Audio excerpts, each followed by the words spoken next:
Head Dilip की वो बातें सुनने के बाद में हेड आदर्श थोड़े से मुस्कुराए और उन्होंने कहा, क्या आप क्या कहना चाहते हैं? क्या इसका मतलब ये है कि आप जो कबीर को पकड़वाने की छोटे सा काम किया है, इसको भी योगदान पॉइंट्स के अंदर लेना चाहते हैं? इसके बाद में वो हंसते हुए नितिन की तरफ मुड़ा और उससे कहा, प्रिंसिपल नितिन, अब आप भी दे सकते हैं, चाहे से आपका टीचर कितना भी ज्यादा शक्तिशाली क्यों ना हो, लेकिन फिर भी आपको अभी भी दूसरे का सम्मान जीतने के लिए खुद के पैरों पर खड़ा होना होगा। इसीलिए मेरा एक ही कहना है, आपको यहीं पर लेना चाहिए। प्राचीन डोमेन आपके लिए नहीं बना है, वह आपके लिए बहुत ज्यादा खतरनाक होगा। वो कोई खेलने की जगह नहीं है जहाँ पर छोटे बच्चे ज्यादा खेलते हो, और वहाँ पर आपकी देखभाल करने वाला कोई भी नहीं होगा, यहाँ तक आपका टीचर भी।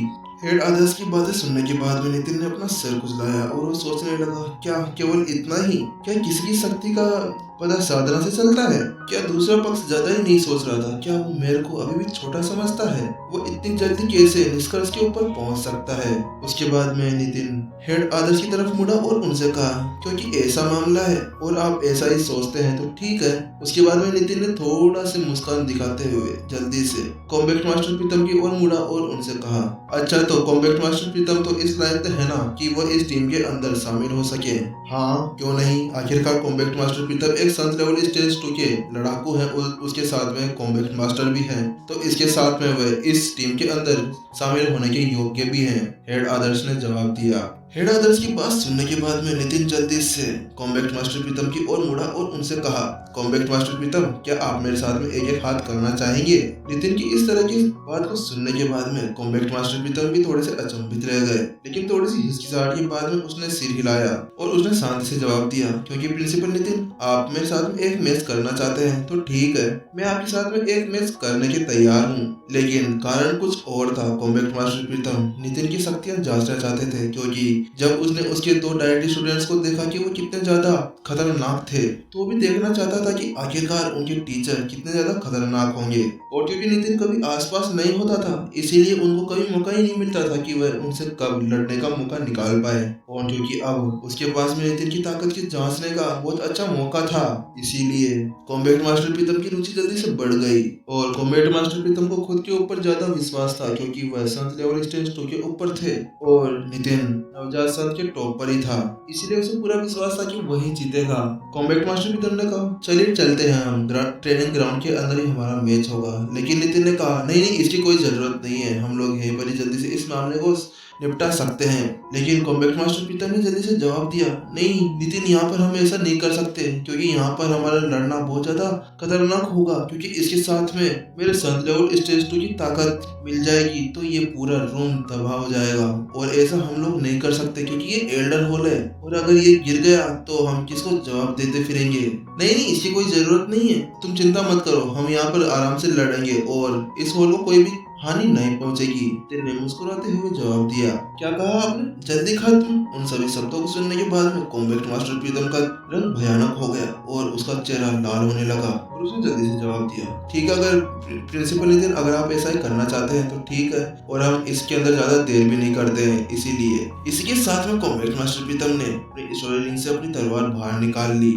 फिर उसने देखा कि नितिन के हाथ में कोई भी हथियार नहीं था, तो कॉम्बैक्ट मास्टर प्रीतम ने कहा, प्रिंसिपल नितिन, क्या आप किसी हथियार का यूज नहीं करेंगे? को भी एक हथियार निकाल लेना चाहिए, क्योंकि मेरा लेवल 7 लेवल स्टेज 2 के ऊपर है, तो आपको खुद के डिफेंस के लिए कुछ तो निकाल लेना ही चाहिए। नितिन ने मुस्कुराते हुए जवाब दिया, नहीं नहीं, इसकी कोई जरूरत नहीं है, मैं ऐसे ही लड़ लूंगा। चलिए शुरू करते हैं। क्योंकि नितिन ने पहले ही गोल्डन ओरिजिन कोर को पूरी तरह से सफलतापूर्वक बना लिया था, और अब वह वायलेट रंग का भी हो गया था, और वह ग्रेड 1 का कोर बहुत ज्यादा शक्तिशाली था, और जो नितिन के पास में ताकत थी उसको 2 गुना कर दिया करता था। और जो अभी नितिन की ताकत है, उसके साथ में 7 लेवल स्टेज 2 का कोई विरोधी भी उसके सामने कुछ नहीं था, इसीलिए नितिन को पूरा भरोसा था कि वो आराम से सामने वाले को हरा देगा। अगर आप ऐसा ही चाहते हैं तो ठीक है, लेकिन आपको अगर थोड़ी सी भी चोट पहुंचती है तो उसके लिए मेरे ऊपर इल्जाम नहीं लगाइएगा। ये देखते हुए दूसरा पक्ष उसको कितना ज्यादा कम आंक रहा था। कॉम्बैक्ट मास्टर प्रीतम को भी वो गुस्सा आने लगा था कि आखिरकार क्यों ये इतना ज्यादा दुस्साहसी कैसे हो सकता है। इसीलिए उसने जल्दी से अपनी तलवार ऊपर उठा ली और फिर वह नितिन की तरफ एक कदम के साथ में बढ़ने लगा। और जब उसने देखा कि सामने वाला उसके लिए कुछ भी नहीं कर रहा था, तो कॉम्बैट मास्टर प्रीतम ने भी अपनी 7 लेवल स्टेज 2 की साधना को दबाने का कोई भी काम नहीं किया।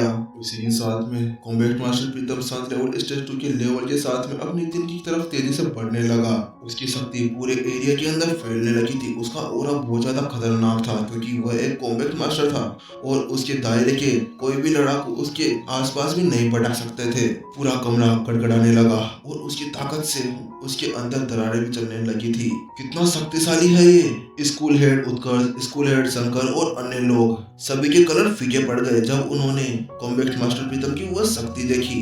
यहाँ तक कि प्रिंसिपल समझ और उसके दोस्त भी डर के मारे कांपने लगे थे। जबकि तो उन तीनों के पास में कॉम्बैट मास्टर प्रीतम से ज्यादा साधना लेवल था, लेकिन फिर भी उनको पता था कि वो कॉम्बैट के अंदर कॉम्बैट मास्टर प्रीतम का सामना नहीं कर सकते। और ये सब देखने के बाद में कि नितिन की साधना अभी तक भी कॉम्बैट मास्टर प्रीतम से 2 लेवल नीचे थी, तो उन सभी को ये लग रहा था कि नितिन की ही हार होनी है।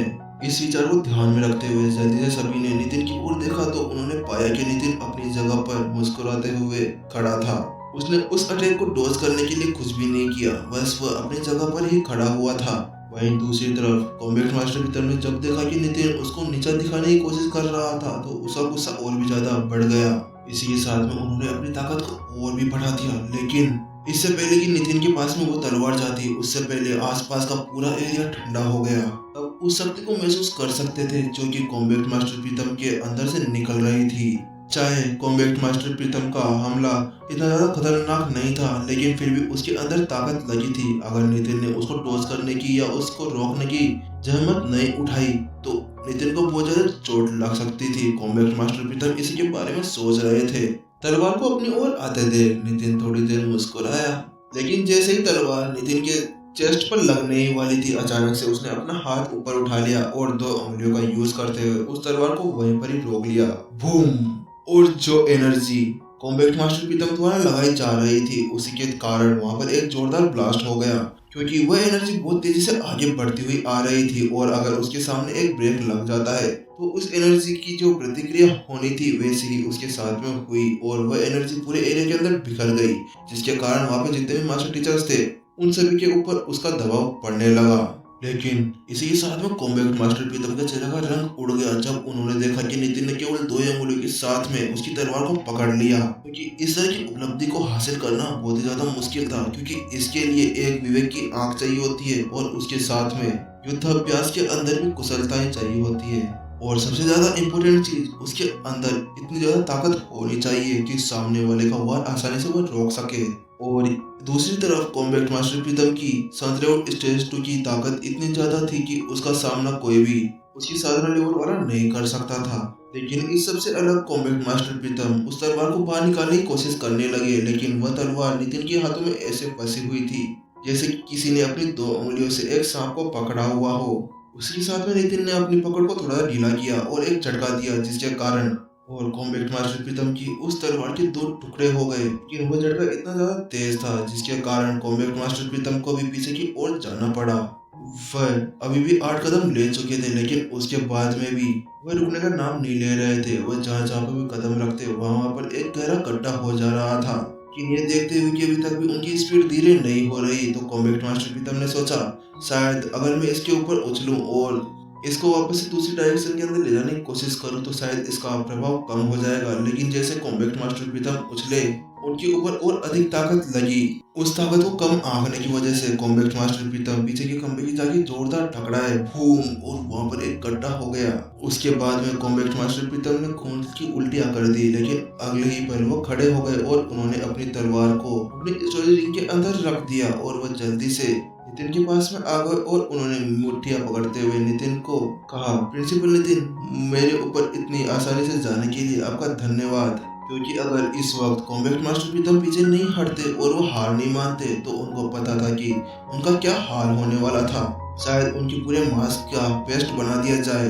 अब उन्हें समझ आ गया कि कैसे प्रिंसिपल नितिन के स्टूडेंट्स इतने ज्यादा खतरनाक और भयानक थे, क्योंकि इस फाइट के बाद में उनको पता चल गया था कि उनके जो शिक्षक थे वह एक भयानक दानव थे। क्योंकि उन्होंने कभी भी नहीं सोचा था कि वह संत लेवल स्टेज 2 के ऊपर होने के बाद में एक नवजात संत लेवल के लड़ाकू से हार जाएंगे। नहीं नहीं, ऐसी कोई बात नहीं है, आप बहुत ज्यादा नरम हो रहे हैं, आपको ऐसा कुछ करने की जरूरत नहीं है। नितिन का केवल एक ही इरादा था कि वह अपनी ताकत को इन सबके सामने ला सके कि वह कितना ज्यादा शक्तिशाली है। और अब ये मुंह दिखाने के बाद में उन सभी को भरोसा हो गया होगा ये नितिन के पास में इतनी ताकत तो है कि वह खुद की डिफेंस खुद कर सके। उसके बाद में थोड़ी देर कॉम्बैट मास्टर प्रीतम से बात करने के बाद में नितिन जल्दी से हेड आदर्श की तरफ मुड़ा और उनसे कहा, तो क्या अब मेरी ताकत आपके उस अभियान के अंदर शामिल होने के लिए योग्य है? और इसके आगे वो आगे जाने वाले थे, लेकिन उससे पहले एपिसोड को यहाँ पर खत्म कर दिया गया, जिसके कारण इसमें मेरी कोई गलती नहीं है। आप लोग कमेंट करके मत बताइए कि नीचे और भी एपिसोड आने चाहिए या नहीं। ठीक है, बाय बाय, टाटा, मिलते हैं हम कल नेक्स्ट एपिसोड के अंदर। और गाइस कमेंट करके बता दीजिए, क्योंकि आजकल थोड़ी बहुत वॉइस ऐसे ही आ रही होगी। ठीक है।